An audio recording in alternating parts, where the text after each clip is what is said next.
Olá, a paz do Senhor, meus irmãos. Você está no canal Filemon, canal de bênção para a sua vida, para a vida da sua família, de todos quantos participar deste canal. Hoje eu quero dar continuidade na nossa lição,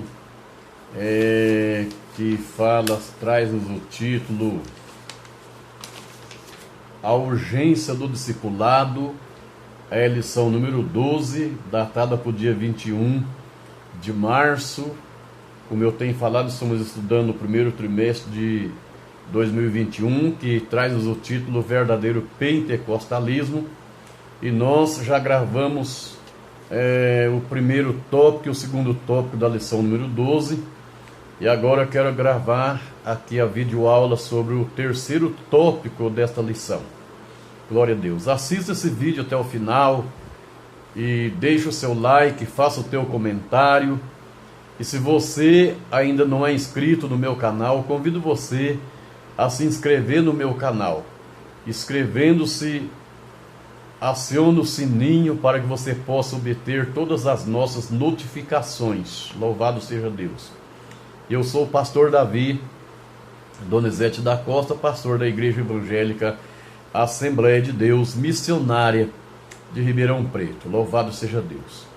O terceiro tópico da nossa lição traz aqui o seguinte título: O discipulado e o crescimento sadio da igreja. Um comentário antes do primeiro subtópico diz assim: a igreja precisa do processo do discipulado para cumprir o propósito da grande comissão. E não se trata de opção, mas é uma ordem de Jesus para edificação e crescimento espiritual de cada cristão. Nós sabemos que a ordem de Jesus Cristo para a grande comissão foi essa: ide, ensinai todas as nações, batizando-as em nome do Pai, do Filho e do Espírito Santo. Após o batismo, esse ensinamento precisa continuar.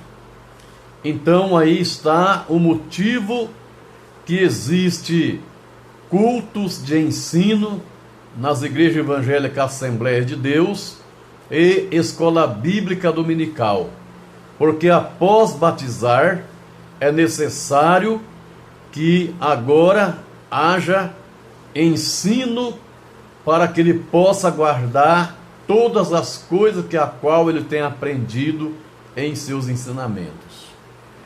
Então a igreja precisa do processo do discipulado. Para quê? Para cumprir o propósito da grande comissão.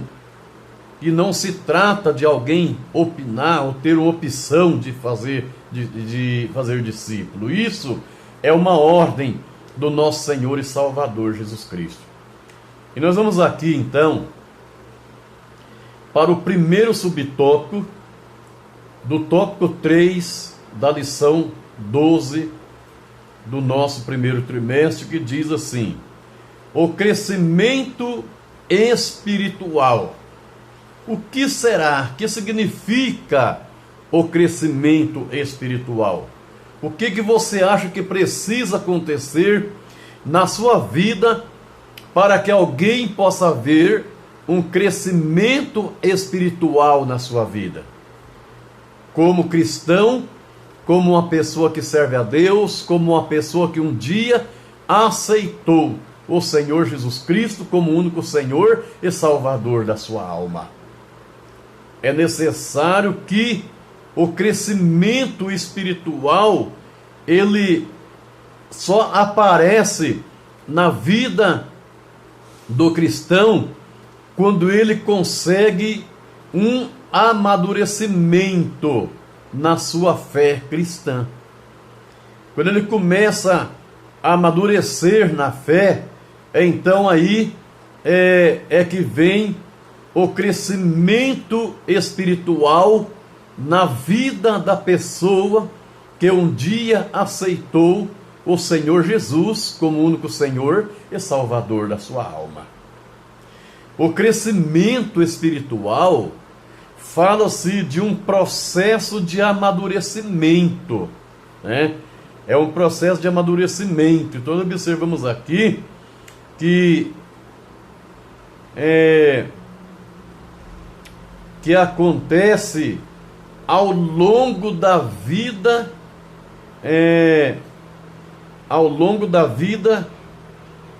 da pessoa que aceita Jesus como Salvador da sua alma. Observamos aí que então, quando a pessoa aceita Jesus como Salvador, ele ainda não tem nenhuma experiência da sua fé cristã, não tem nenhum amadurecimento da sua fé cristã, mas ao longo do tempo, conforme o tempo vai passando, ele vai ficando maduro na fé, e ficando maduro, ele vai crescendo espiritualmente.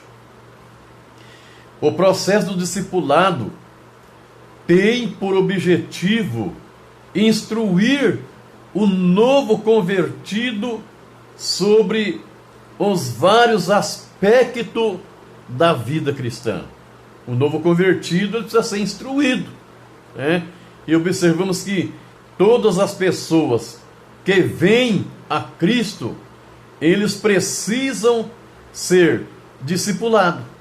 E isso porque elas se tornaram uma nova criatura, conforme Paulo escreveu ali em 2 Coríntios capítulo 5, versículo 17, que quem está em Cristo Jesus, nova criatura é. As coisas velhas já passaram e tudo se fez novo. Olha que coisa interessante. E observamos então que essa pessoa, ela passa a viver uma nova experiência na sua vida. Em Romanos 6, versículo 4. Elas precisam que ser ensinadas para o seu crescimento espiritual e amadurecimento na sua fé cristã. E por isso é que precisa de ser discipulado. Aí então, Pedro, ele nos trouxe aqui uma instrução na segunda carta de Pedro, no capítulo 3, versículo 18, ele diz: crescei na graça e conhecimento de nosso Senhor e Salvador Jesus Cristo. E o que é crescer na graça? Crescer na graça é permanecer aos pés de Jesus. Quando a pessoa aceita Jesus como Salvador, ela precisa permanecer, precisa perseverar aos pés de Jesus Cristo, e aí ela está crescendo na graça. E crescer no conhecimento, né? Observamos também que, primeiro, crescer na graça, a pessoa vai conhecendo mais e mais o Senhor Jesus Cristo como seu Senhor e Salvador da sua alma. Mas também crescer no conhecimento é necessário a pessoa passar pelo processo de um aprendizado. E para passar pelo processo de um aprendizado, é preciso ser discipulado. E para ser discipulado, é preciso ter um ensinador. Então, por isso que a Bíblia, ela nos diz para nós crescer na graça e no conhecimento. Amém? Glória a Deus. E esse é o crescimento espiritual, um crescimento sadio na vida da igreja, sem heresia, sem tanta burocracia. Não, é crescer, um crescimento sadio na pessoa bendita do nosso Senhor e Salvador Jesus Cristo. E aqui encerro o primeiro subtópico do tópico 3 da nossa lição número 12. Muito bem. Aqui vem o subtópico 2 do tópico 3, que fala o crescimento numérico. Pois bem, o que é um crescimento numérico? Será que um crescimento numérico é alguém chegar, alugar um salão, abrir uma porta e começar ali fazer o seu trabalho do modo que ele entende que está correto e chamar os membros de outras igrejas para poder encher aquele salão? Será que isso aí é um crescimento numérico? Não, eu acho que não, pois o crescimento numérico da igreja é nós darmos instrução para a igreja viver em temor de Deus, né? Em temor de Deus, e assim ela vai crescer numericamente. Por quê? Porque nós ensinando a igreja a viver no temor do Senhor, essas pessoas que vivem no temor, ele vai trabalhar em prol do crescimento da igreja, levando a palavra de Deus, ganhando outras almas para o reino de Deus, no meu entendimento, né? O crescimento numérico, o processo do discipulado proporciona à igreja, além do crescimento espiritual, ao crescimento numérico. Então eu quero ler aqui para confirmar esta palavra em Atos dos Apóstolos 9, versículo 31. Aleluia. Se você tiver uma Bíblia, você pode aí pegar no momento que você estiver assistindo esse vídeo, né, e acompanhar esse versículo para nós podermos entender realmente o que é um crescimento numérico. Diz assim, ó: assim, pois, as igrejas em toda a Judéia e Galileia e Samaria tinham paz, e eram edificadas e se multiplicavam, andando no temor do Senhor e na consolação do Espírito Santo. A igreja precisa ser ensinada a andar no temor do Senhor para ela ter um crescimento numérico. Note que o propósito da terceira viagem do apóstolo Paulo não foi para plantar igrejas locais, mas foi para discipular, ensinar a igreja de Éfeso, formar e treinar obreiros para a seara do Senhor. Ele ficou ali durante 3 anos, ensinando e treinando obreiro para a obra de Deus. Observamos aqui no capítulo 18 de Atos dos Apóstolos, versículo 22 e 23. Eu vamos ler aqui para você ter aí uma ideia, né? 18, 22 e 23, que diz assim: e chegando a Cesareia, subiu a Jerusalém, e saudando a igreja, desceu a Antioquia. E estando ali algum tempo, partiu, passando acessivamente pela província da Galácia e da Frígia, confirmando a todos os discípulos. Vamos ler 19:1. E sucedeu que, enquanto Apolo estava em Corinto, Paulo, tendo passado por todas as regiões superiores, chegou a Éfeso, e achando ali alguns discípulos. E o 20, 31. Capítulo 20, versículo 31.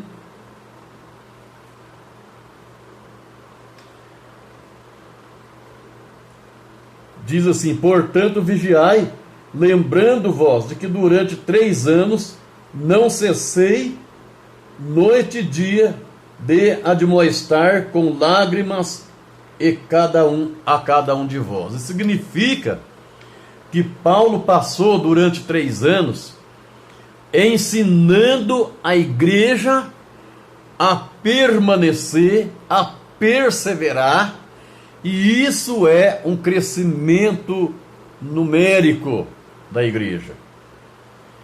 Aleluia.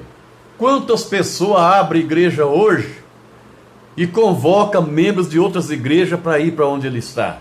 Aí enche o salão, aí abre a boca e diz: minha igreja está bombando, está superlotada. Mas quantas almas você levou para ser batizado e quantos você está discipulando na sua igreja? É necessário discipular as pessoas que estão congregando, que já aceitou Jesus como Salvador, para que a igreja continue crescendo. Muito bem. Termino aqui o subtópico número 2, do tópico 3, da nossa lição 12. Eu passo aqui para o subtópico número 3, da lição 12, que fala sobre o exemplo da igreja de Antioquia, da Síria. Observe só que o público da igreja de Antioquia era gentio, que era identificado como grego. Em Atos dos Apóstolos 12, Atos dos Apóstolos 11, versículo 20 e 21, observa aqui que os apóstolos de Jerusalém enviaram para discipular. Foi enviado os apóstolos de Jerusalém, eles enviaram Barnabé para discipular aqueles irmãos lá em Antioquia.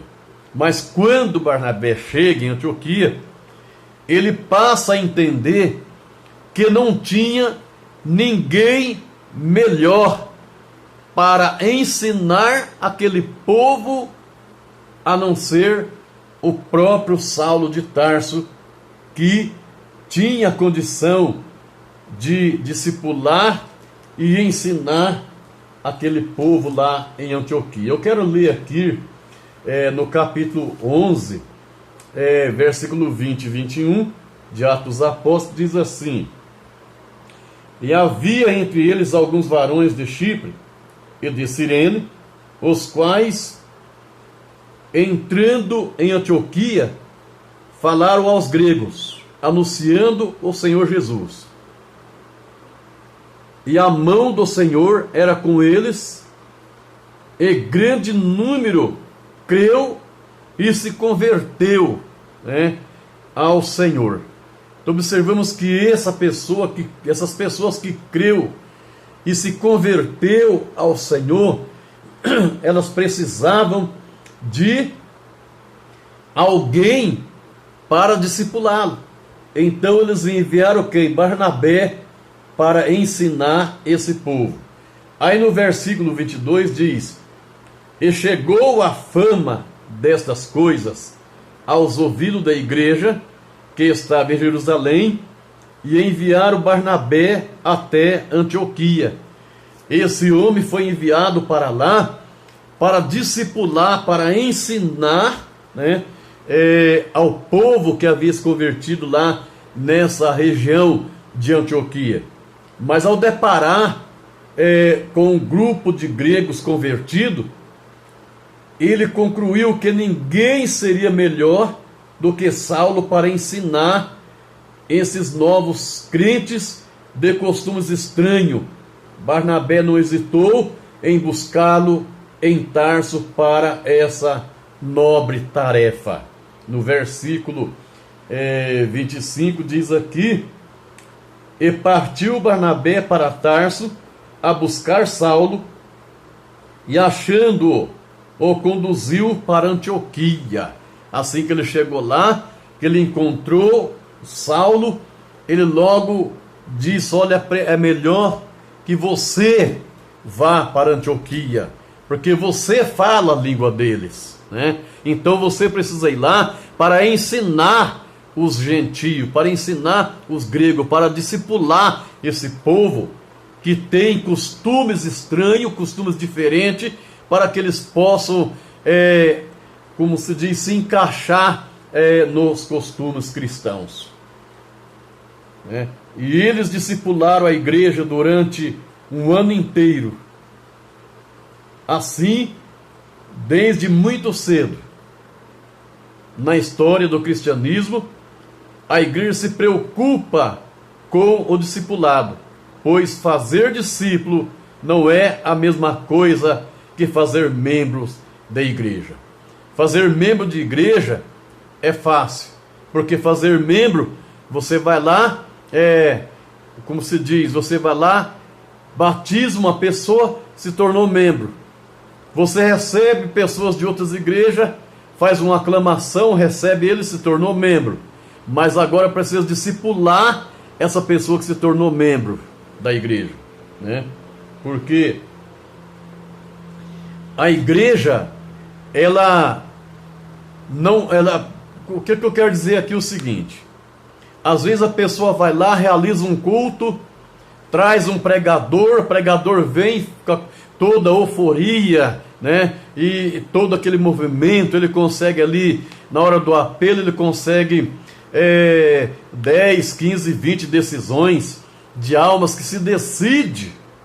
Aí ele coloca lá no seu relatório: eu ganhei 20 almas lá em tal lugar, eu ganhei 10 almas lá em tal igreja que eu fui pregar. Ele não ganhou, não.